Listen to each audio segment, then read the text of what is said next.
ఉదయకాల ప్రార్థన. పరిశుద్ధుడు అయిన మా దేవ, సర్వలోకాధిపతివైన మా ప్రభువా, మీ యొక్క కృప కలిగిన నామాన్ని బట్టి మీకే స్తుతులు తండ్రి, స్తోత్రాలు చెల్లించుకుంటున్నాం ప్రభువా. తండ్రి, మరొకసారి నిన్నటి రాత్రి కాలమంతా కూడా మీ కృప, మీ కాపుదల మాపై కుమ్మరించినందుకు స్తోత్రాలు చెల్లించుకుంటున్నాం. మమ్మల్ని, మా కుటుంబ సభ్యులను, మాకు కలిగిన ప్రతి వాటిని కూడా మీరు భద్రపరిచినందుకు వందనాలు చెల్లించుకుంటున్నాం ప్రభువా. ఈ ఉదయకాల సమయంలో ఈ లోకపు అనే యాత్రలో మాకు మరొక రోజును దయచేసినందుకు, మమ్మల్ని సజీవులుగా మీ సన్నిధిలో ఈ విధంగా సాక్షులుగా నిలబెట్టుకున్నందుకు తండ్రి, మీకే కోట్లాది కోట్ల స్తుతి స్తోత్రాలు వందనాలు చెల్లించుకుంటున్నాం ప్రభువా. కీర్తనల గ్రంథము 18వ అధ్యాయము 29వ వచనము, నీ సహాయము వలన నేను సైన్యమును జయింతును అని కీర్తనకారుడు కీర్తిస్తున్న రీతిగా ఈ ఉదయకాల సమయంలో మేమందరము కూడా ప్రార్థిస్తున్నాము తండ్రి. అవునాయనా, ఈ రోజున మేము ఎదుర్కొనబోతుండగా అనేక సమస్యలు, అనేక శోధనలు, అనేక అవమానాలు, అనేకమైన నిందలు ప్రభువ, అపాయాలు, ప్రమాదాలు ఎన్నో ఎదురవుతుండగా ఇటువంటి సమూహము వంటి సైన్యమునన్నిటినీ కూడా కేవలము మీ యొక్క సహాయము వలననే మేము జయించగలుగుతాము తండ్రి. అయా, మాకు కూడా మీ సహాయము దయచేయండి.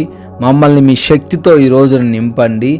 వేటిని చూసి మేము బెదిరిపోకుండా, భయపడకుండా, మీరు మాకు తోడై ఉన్నారు, మీరు మాకు సహాయం చేస్తున్నారనే విశ్వాసముతో ప్రతి ఒక్క సమస్యలు అనే సమూహమును, సైన్యమును జయించుటకు ఈ రోజున మీ కృప మాలో ఉన్న ప్రతి బిడ్డపై నింపమని ప్రార్థిస్తున్నాం తండ్రి. ఈ రోజును మాపై కృపించి మీరు మాకు అనుగ్రహించి ఉండంగా మరలా ఈ రోజున ఈ సమయాన్నంతటినీ మీ చేతిలో పెడుతున్నాము. మీ చిత్తానుసారంగా, మీ ఇష్టానుసారంగా మా జీవితంలో కార్యాలు జరిగించండి తండ్రి. నాయనా, మేము ఈ రోజున మీ నామానికి అవమానకరంగా ఉండకూడదు తండ్రి. ప్రతి విషయంలో మా క్రియల ద్వారా, మా పనుల ద్వారా, మా నడవడిక ద్వారా మీ నామాన్నే ఘనపరిచే విధంగా మాకు సహాయం అనుగ్రహించండి తండ్రి. మా పనులన్నిటినీ తండ్రి మీ పాదాల చెంత పెడుతున్నాం. ఈ రోజున మేము చేస్తున్న ప్రతి ఒక్క పనిలోనూ మీరే మాకు తోడై ఉండండి. క్షేమాన్ని దయచేయండి. జ్ఞానముతోనూ, శక్తితోనూ, బలముతోనూ మమ్మల్ని నింపండి ప్రభువా. అయా, మా పనులకు అడ్డంకుగా ఉన్న వేటినైనప్పటికీ మా ఎదుటి నుంచి తొలగించమని బ్రతిమాలుతున్నాం.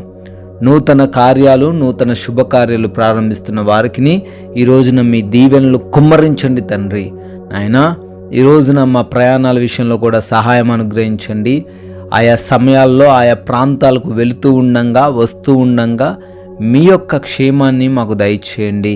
ఆయా ప్రతి బిడ్డ కూడా ఎంత క్షేమకరంగా అయితే వెళ్తున్నారో అదే రీతిన మరలా తిరిగి సురక్షితంగా ఆయా వారి గమ్యస్థానాలకు చేర్చబడులాగున మీరే తండ్రి మమ్మల్ని రోజంతను నడిపించమని ప్రార్థిస్తున్నాము తండ్రి. ఈ రోజున మాకే అవసరతలు ఉన్నాయో, ఎటువంటి అక్రతలో మేము ఉన్నామో మీరు ఎరిగిన దేవుడువు తండ్రి. ప్రతి అవసరతను కూడా తీర్చమని, ప్రతి విషయంలో మమ్మల్ని సంతోషపరచమని బ్రతిమాలుతున్నాం. మంచి ఆరోగ్యము, మంచి ఆర్థిక స్థితిని ప్రతి బిడ్డకు దయచేయండి నాయన. అయా, ఈ రోజున ఎగ్జామ్స్కి, ఇంటర్వ్యూస్కి సిద్ధపాటు కలిగి ఉన్న ప్రతి బిడ్డకు కూడా మీ యొక్క జ్ఞానము దయచేసి జ్ఞాపక శక్తిని అనుగ్రహించమని, మీ సాక్షులుగా నింపుకోమని ప్రార్థిస్తున్నాం ప్రభువా.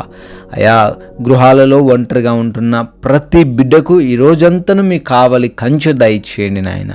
ఈ రోజున డెలివరీస్ నిమిత్తం హాస్పిటల్స్కి వెళ్తున్న వారు, రిపోర్ట్ల కోసం వెళ్తున్న వారు ఉన్నారు నాయన. వారందరికీ మీ యొక్క తోడును దయచేయమని, నిబ్బరము గల మనస్సును అనుగ్రహించమని ప్రార్థిస్తున్నాము తండ్రి. అయా, ఈ రోజున మేము ఎటువంటి విభేదాలు, ఎటువంటి గొడవలు ఏ ఒక్కరితోనూ కూడా కలిగి లేకుండా ప్రతి ఒక్కరితోనూ కూడా ప్రేమ, స్నేహము, శాంతి, సమాధానము కలిగి ఉండులాగున మాకు కృప చూపించమని, ఈరోజు మీరు మాకు అనుగ్రహించిన ఒక విలువైన సమయాన్ని వ్యర్థపరిచే విధమైన క్రియలు మేము చేయకుండా ఉండటకు కూడా మాకు తగిన జ్ఞానాన్ని దయచేయండి తండ్రి. అయా, మీ కృప, మీ దయ వలన ఈ రోజున మరొక నూతన సంవత్సరంలోకి ప్రవేశించారు. బర్త్డేలు, యానివర్సరీలు జరుపుకుంటున్నారు నాయన. వారందరినీ కూడా బహుగా దీవించి ఆశీర్వదించమని, మేమందరం కూడా మీ సాక్షులుగా మీ సన్నిధిలో ఉంటూ అనేకులకు ఆశీర్వాదకరంగా మీ నామాన్ని ప్రకటించే బిడ్డలుగా ఈ రోజున నిలవబెట్టుకోమని కృపగలిగిన యేసుక్రీస్తు వారి నామంలో ఈ ప్రార్థన అడుగుతున్నాం తండ్రి. ఆమెన్.